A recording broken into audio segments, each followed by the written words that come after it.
ಒಂದು ಗ್ರಹದಿಂದ, ಉದಾಹರಣೆಗೆ ಗುರು ಅಥವಾ ಶನಿಯ ಸಂಚಾರದ ಮೇಲೆ ಭವಿಷ್ಯ ಹೇಳಲಾಗುವುದಿಲ್ಲ.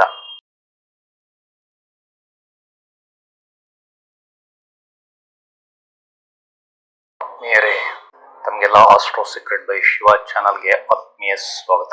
ಆತ್ಮೀಯರೇ, ಶಿವಪ್ರಕಾಶ್ ಆದ ನಾನು ಕಳೆದ ಹಲವಾರು ದಿನಗಳಿಂದ ಜ್ಯೋತಿಷ್ಯದಲ್ಲಿ ನಾನು ಕಲಿತ ಹಲವಾರು ವಿಷಯಗಳನ್ನು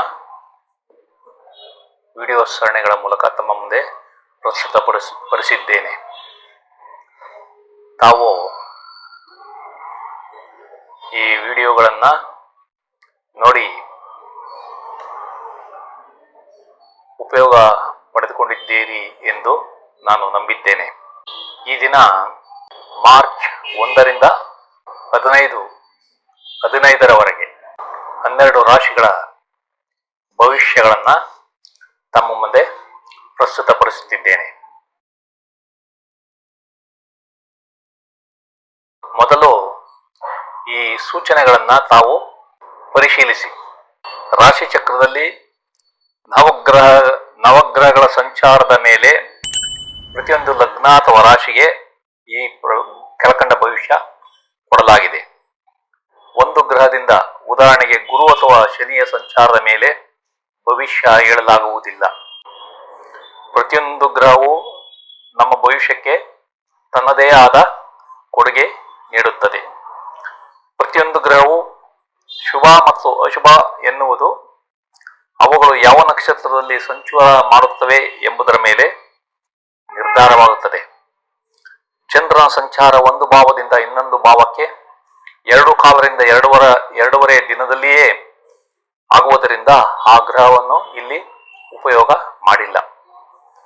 ನಿಮ್ಮ ಜನ್ಮ ಜಾತಕ ಮತ್ತು ದಶಾಭುಕ್ತಿ ಅಂತರ್ಭುಕ್ತಿಗಳು ಸಹ ಭವಿಷ್ಯ ನೋಡಲು ಬೇಕಾಗುತ್ತವೆ. ಈ ವಿಷಯಗಳನ್ನು ತಾವು ಕೂಲಂಕುಷವಾಗಿ ಅರ್ಥ ಮಾಡಿಕೊಂಡು ನಂತರ ಇಲ್ಲಿರುವ ಗೋಚಾರದ ಭವಿಷ್ಯಗಳನ್ನು ತಾವು ತಿಳಿದುಕೊಳ್ಳಬೇಕು. ಆತ್ಮೀಯರೇ, ಈಗ ಮೇಷ ಲಗ್ನದ ಬಗ್ಗೆ ತಿಳಿದುಕೊಳ್ಳೋಣ. ಮಾರ್ಚ್ 1ರಿಂದ 15ರವರೆಗೆ ಮೇಷ ಲಗ್ನ ಅಥವಾ ರಾಶಿಯ ಭವಿಷ್ಯವನ್ನ ಈಗ ತಮ್ಮ ಮುಂದೆ ಪ್ರಸ್ತುತಪಡಿಸುತ್ತಿದ್ದೇನೆ. ಆತ್ಮೀಯರೇ, ಮೇಷ ಲಗ್ನ ಅಥವಾ ರಾಶಿಯವರಾದ ನೀವು ಆರೋಗ್ಯದಲ್ಲಿ ಎಚ್ಚರವಾಗಿರಬೇಕು. ನಿಮ್ಮ ಸಮಾಜದಲ್ಲಿ ನಿಮಗೆ ಗೌರವಕ್ಕೆ ಕುಂದುಂಟಾಗಬಹುದು. ಆದ್ದರಿಂದ ಹುಷಾರಾಗಿರಿ. ನಿಮ್ಮ ಒಡಹುಟ್ಟಿದ ಕಿರಿಯರಿಗೆ, ಅಂದರೆ ತಮ್ಮ ಅಥವಾ ತಂಗಿಗೆ ನಷ್ಟವಾಗುವ ಸಂಭವ ಇದೆ. ನಿಮಗೆ ಉನ್ನತ ಶಿಕ್ಷಣದಲ್ಲಿ ಯಶಸ್ಸಿಗೆ ಶ್ರಮ ಜಾಸ್ತಿ ಬೇಕು. ನೀವು ವಿದೇಶ ಪ್ರಯಾಣ ಮಾಡುವುದಾದರೆ ಸ್ವಲ್ಪ ಹುಷಾರಾಗಿರಿ. ನಿಮ್ಮ ಒಡಹುಟ್ಟಿದ ಹಿರಿಯರ, ಅಂದರೆ ಅಣ್ಣ ಅಥವಾ ಅಕ್ಕ, ಅವರ ಅಕ್ಕಪಕ್ಕದ ಮನೆಯವರಿಂದ ನೀವು ಏನಾದರೂ ಸಹಾಯ ಕೇಳಿದರೆ ಅದು ನಿರಾಕರಣೆ ಆಗಬಹುದು.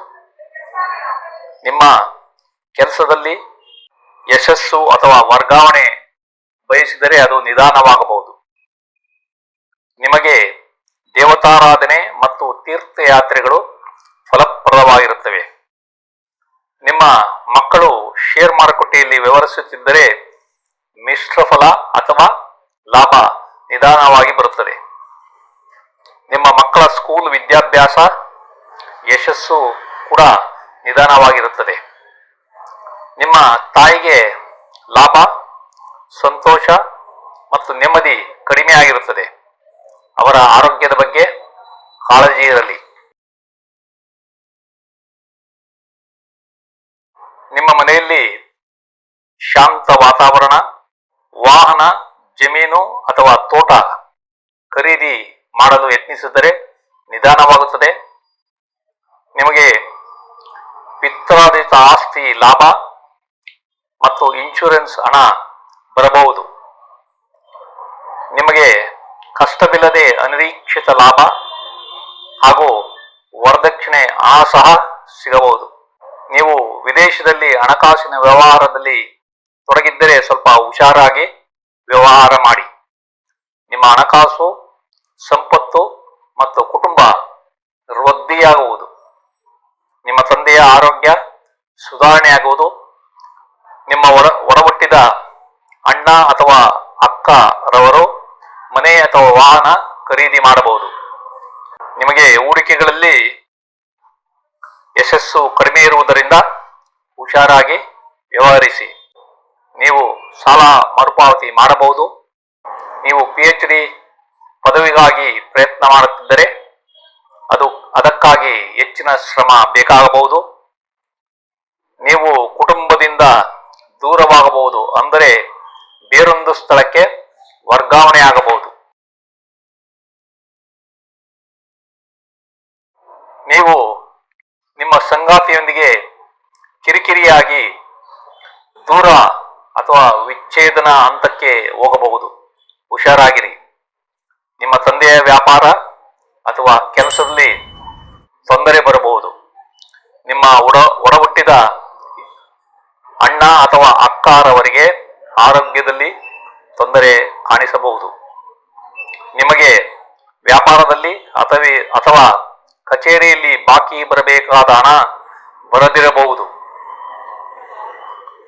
ನಿಮಗೆ ಕಾರ್ಮಿಕರಿಂದ ತೊಂದರೆ ಅಥವಾ ಸಾಲ ಬಯಸಿದರೆ ಅದಕ್ಕೆ ಸಮಸ್ಯೆಯಾಗಬಹುದು.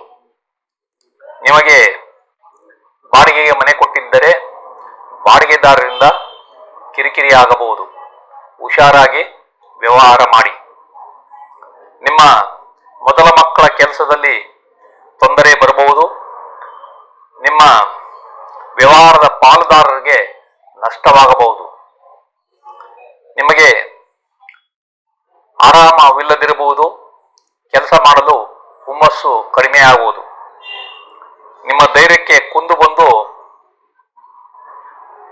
ಮನೆ ಬದಲಾವಣೆ ಸಾಧ್ಯವಿಲ್ಲ. ನೀವು ಮನೆಯನ್ನು ಬದಲಾಯಿಸಬೇಕೆಂದರೆ ಅದು ಸಾಧ್ಯವಿಲ್ಲ.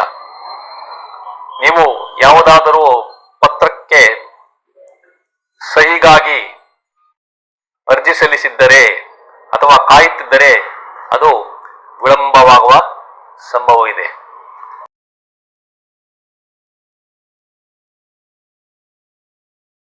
ಆತ್ಮೀಯರೇ, ಈ ಎಲ್ಲಾ ವಿವರಗಳು ನಮಗೆ ಇಷ್ಟವಾದರೆ ಈ ಚಾನಲ್ ಅನ್ನ ನಮ್ಮ ಬಂಧು ಮಿತ್ರರಿಗೆಲ್ಲ ಶೇರ್ ಮಾಡಿ, ಅವರು ಸಹ ಈ ಚಾನಲ್ಗೆ ಸಬ್ಸ್ಕ್ರೈಬ್ ಆಗುವಂತೆ ಮಾಡಿ ಪ್ರೋತ್ಸಾಹ ನೀಡಬೇಕೆಂದು ತಮ್ಮಲ್ಲಿ ಕಳಕಳಿಯಿಂದ ಕೋರುತ್ತಿದ್ದೇನೆ.